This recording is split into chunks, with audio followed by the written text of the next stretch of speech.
Hello, and welcome to the Laser Exclusive, LaSalle's only bi-weekly news show that covers everything LaSalle and beyond.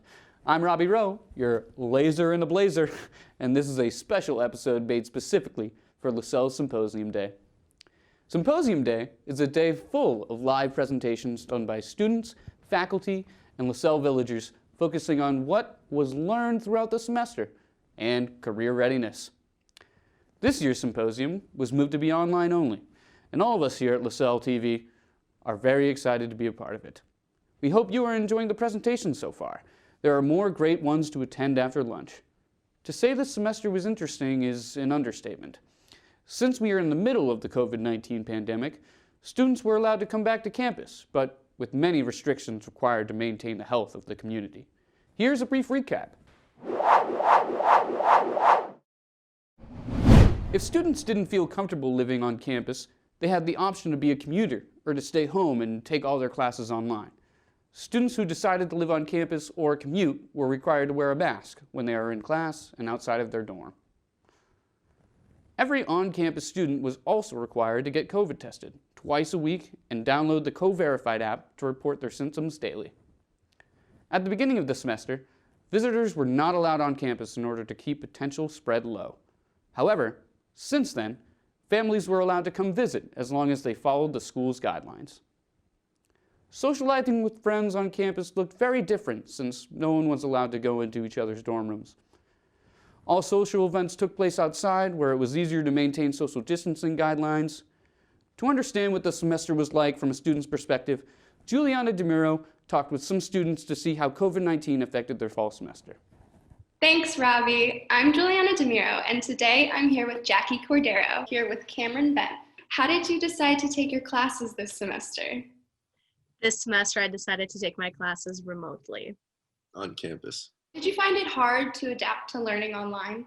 Personally, yes, I did have some challenges adapting it to completely online. But as the semester went on, it became a little easier and I fell into a nice routine for it. Somewhat. I mean, 2 of my classes were in person, but I chose to take the other 3 online. I would have much rather preferred in-person classes, so it was weird getting accustomed to online. What would you say was the biggest struggle or change that you had to deal with while learning during this pandemic? I definitely had to learn how to time manage myself, always being in the same space. Learning from home, the biggest challenging was being able to get out of bed and differentiate, this is my space where I relax from this is my space where I work. I would say the level of communication amongst all of my peers and professors. Is there any advice you could give to the professors from students about learning online? Definitely try to keep them engaged. I've realized like during class, it's kind of easily to get distracted and just keep talking about the project or whatever's going on. And the students are kind of not paying attention or they're not really responding, and the lack of interaction. I feel like in person, there will always be little discussions and there'll always be little comments, and online was definitely a little harder for that. Be patient, I guess, which, I mean, all the students have to be patient with the professors as well. So I feel like it goes both ways. What would you say was the most rewarding part of the semester, in your opinion? In my opinion, the most rewarding part of the semester was everything I've learned. I feel like junior year, there's a lot to offer, and as classes may be a little challenging, there was definitely a lot of learning, and I really enjoyed that. It was honestly probably being able to come back to school in the first place. Thanks, Juliana. Students were not the only people impacted this semester. Professors and faculty were also affected. Elliot Barrows talked to Professor of Arts Deborah Baldazar, Professor of Mathematics Neil Hayden, and Dean of Communications Merrill Perlson about what the semester looked like for faculty. Thanks, Robbie. I'm Elliot Barrows with LCTV. My first question is, what courses are you currently teaching this semester? I taught 2 sections of Fundamentals of Visual Art, Arts 126, and 2 sections of FYS, The Spark of Creativity. Well, deans teach 1 course per semester typically because we have a lot of other things to do. And the course I'm teaching this semester is actually COM 400, which is the field experience or internship course. and it's fully online. Up until Thanksgiving, I was teaching 5 classes on campus. I had 3 Math 106 classes. And I don't know what math you had to take, but that's the one that was in that big room with all the computers. But because of the numbers, I actually had to split each class. Well, this was my choice. I split each class into halves because I had 24 kids in each class. And I don't even think there were that many allowed in there. So I actually taught 6 classes in a row, if you look at it that way. The kids came for 35 minutes and I just taught really quickly, but efficiently. I think the kids enjoyed it. I mean, think about it. You only had to listen to math for half the amount of time. And then I did that also for my pre-calc classes. How did you end up teaching your classes this semester? You said that you did. Yeah, so basically what I would do was, I split them in half, but then I also, for the flex kids, a lot of them couldn't make it synchronously. So then I would make a video that would summarize the day's notes. It was almost like cliff notes. I taught one Arts 126 completely online. The other section was hybrid, flexed. So half the students were over Zoom and the other half were in person right in front of me. And FYS was 2 days, we met 2 days a week. One day we met in person, the second day we met online.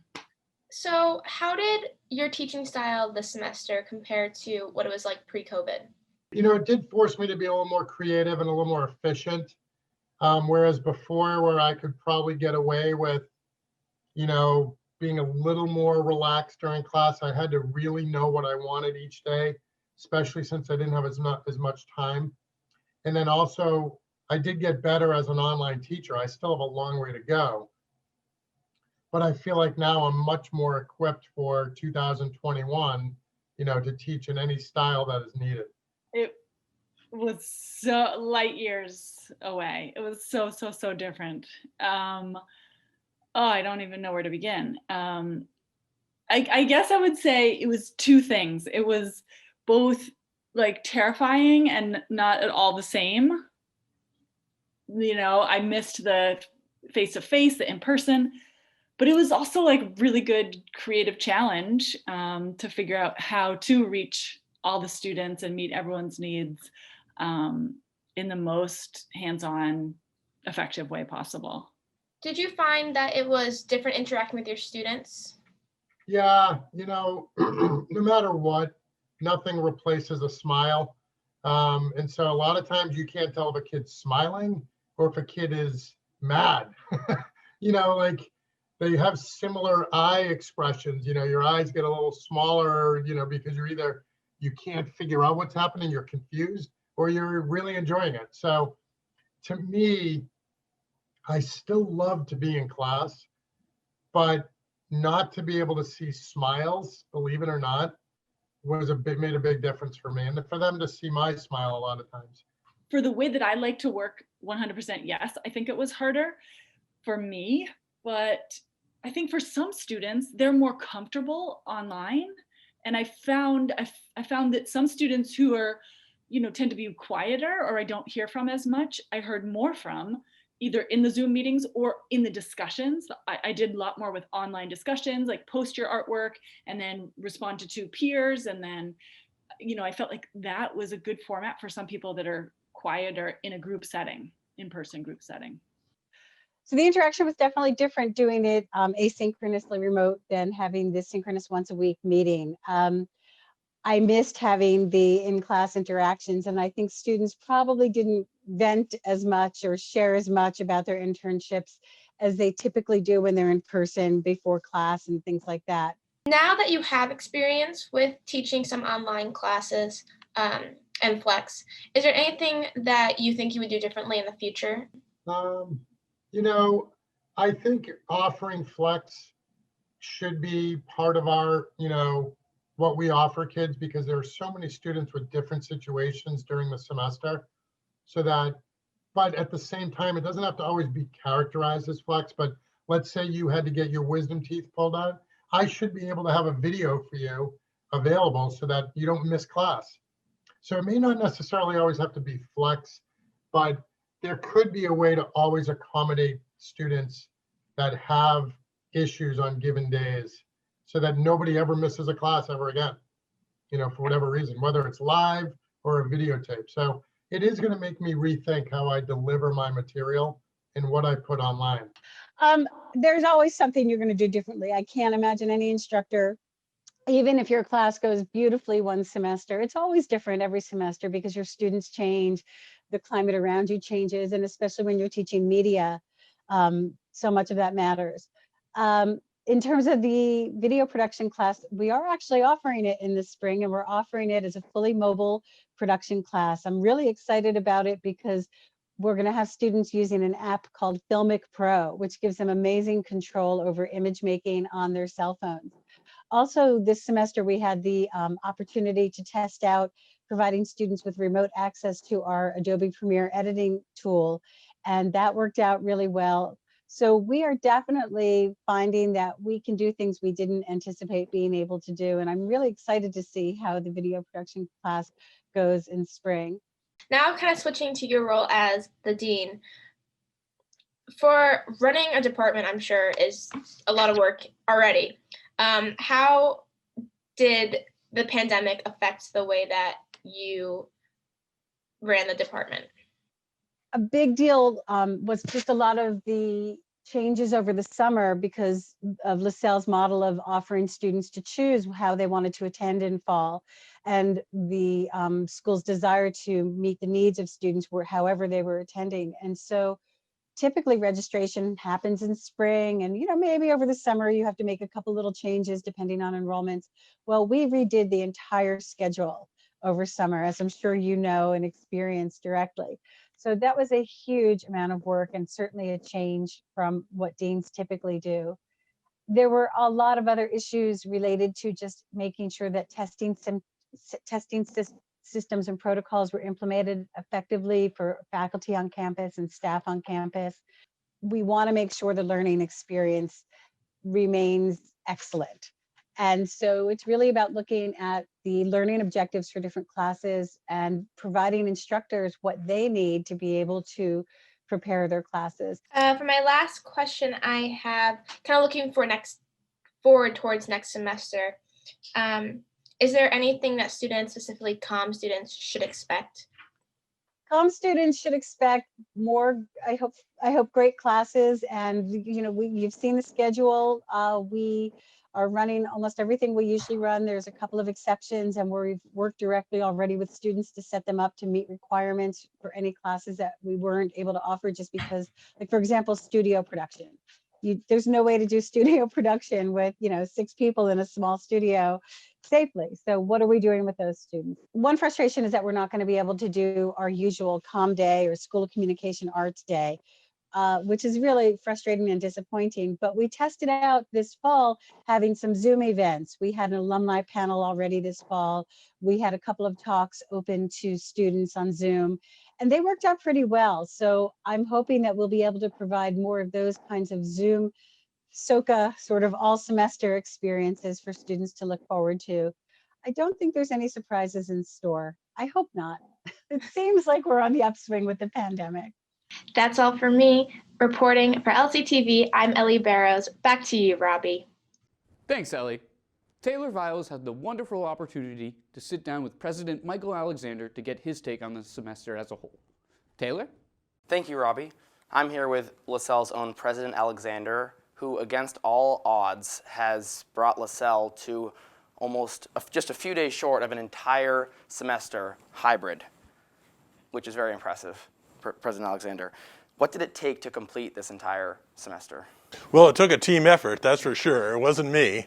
It was a whole lot of people involved from the very first time we became aware of the pandemic last March to be involved, whether, forming a COVID-19 task force, which has really guided the health and safety issues that we put in place on campus, a scenario planning task force, which planned for different outcomes, different circumstances that we might face, so we'd be prepared to adjust and be flexible on a dime. Coming up with the fall flexibility plan, allowing students to to choose how they want to attend, whether on campus or commuting or remotely. All those things were group decisions, ideas that we had to think through and make decisions without really full information, without really knowing whether it was the right decision or not, because it's in a situation of such extreme uncertainty. Looking back over the last few months, until recently, LaSalle was doing very well. Obviously, cases are rising across the country. But was there at any point during the semester a time where you thought there might be a chance where students got sent home? No. Obviously a lot of people asked about, are people really going to come back after Thanksgiving because other schools aren't doing that. But we thought, if we had the virus under control, that it would be in the students' best interest to, if they were residential or commuter students, to be able to come on campus, continue to interact with faculty and their fellow students, that in terms of their own learning environment, that would be the best thing. And sure enough, we've had success in controlling the virus through this semester and still are. And so why not? Why not continue? Why not allow students to come back and have as complete of experience as possible, in which can't be exactly complete, exactly, it's obviously not normal circumstances, it's not the same as normal, but to do the best we can for our students and also for our faculty and staff as well. If you could go back to August before this entire semester started, is there anything you would do differently coming into this semester? Because we took a position of trying to be as flexible as possible so we could adjust as we went through, I would have to say no. I mean, because we didn't commit ourselves to many places, in other words, we were prepared to go fully remote at any point if we had to, whether the next day or the next month or now. And we still are prepared to do that if it became necessary, and it didn't. So I can't think of really what I would do differently. There's things I wish had happened differently, but those weren't things under our control. Now looking forward to the spring, obviously we have about a month and a half off. Students come back to campus in that last week of January. What changes are going to be made, if any, in the spring to continue to see that success as cases continue to rise in the United States? Right now, I would say, obviously we ask ourselves that question like every day, but right now I'd have to say not much. In other words, what we've been doing is working, and the circumstances on campus haven't changed dramatically. We've had a little uptick in cases, but nothing we haven't been able to manage just as quickly in terms of getting people isolated and quarantined immediately and making sure that there wasn't a lot of transmission happening on campus.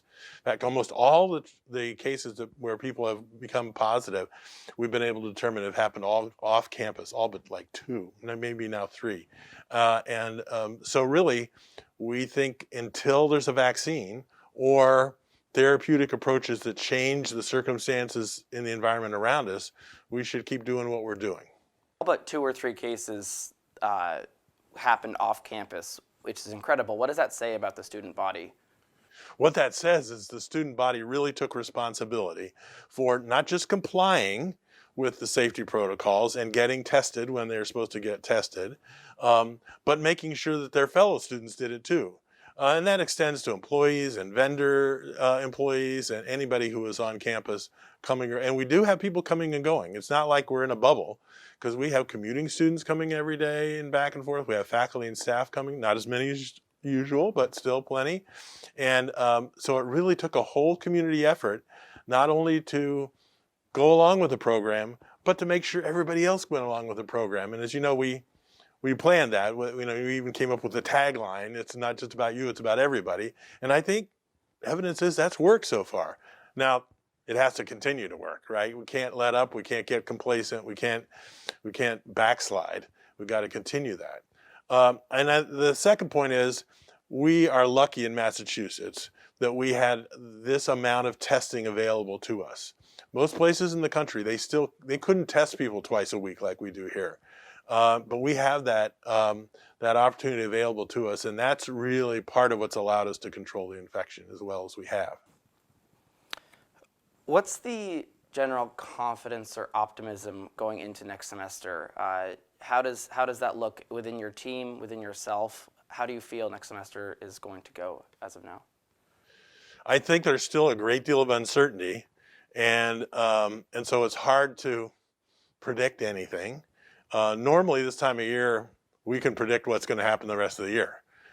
Right now, I don't even know how many students are going to come back in the spring. I don't know how many are going to choose, how many of the remote students are going to choose to come back on campus as resident students. There were about 80 that expressed interest, but are they going to follow through? I think that would be good if they did. It would, just liven things up more and give them more opportunity. I would love to see more seniors come back on campus for that last semester. But I don't know that they're going to make that decision. They haven't committed yet. We're just now sending out rooming, housing agreements to those people to see if they're going to actually commit to come. So it's still very unpredictable. But I'm optimistic because we've done so well this fall, and because the attitude of the students has been so positive. My observation is that students have recognized the situation we're in and really said, well, let's make the best of it. And we have less complaining and issues among students than we normally have. Normally just a certain amount of people have problems or complain, and I'm not saying there's none of it, but it's less than usual.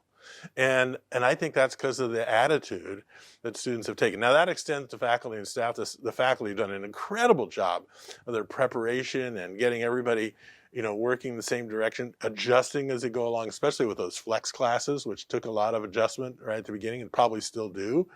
The staff, who mostly have to work remotely, have converted to working remotely, but coming on campus when they need to serve the interest of the students. So it's really been a whole team effort pulling in the same direction under incredibly difficult circumstances. And you can't help but be proud about that and optimistic for the future.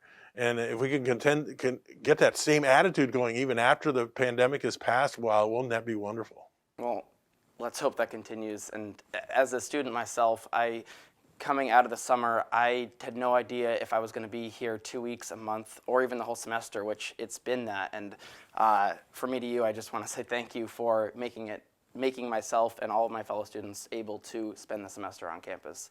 It's been so wonderful. Well, thank you for yourself and your fellow students for all you've done to help make that happen, because it couldn't have happened without you making the adjustment, without the faculty making the adjustment, without the staff making the adjustment to make it all possible. Thank you so much, President Alexander. I'm Taylor Viles reporting for LCTV. Back to you, Robbie. Thank you, Taylor. And a huge thank you to President Alexander and everyone who was interviewed for this special episode of the Laser Exclusive. While the semester may be coming to a close, it is not over yet. There are still some events happening around campus and some important information to be shared. Today and Thursday are auditions for the Vagina Monologues. The Vagina Monologues is an episodic play written by Eve Ensler, focusing on women's sexuality and empowerment. Auditions are happening via Zoom from 7 p.m. to 8 p.m. And for more information, you can email ebarrows@lasell.edu or cegan@lasell.edu. The Coats for Kids Drive is still running through December 14th.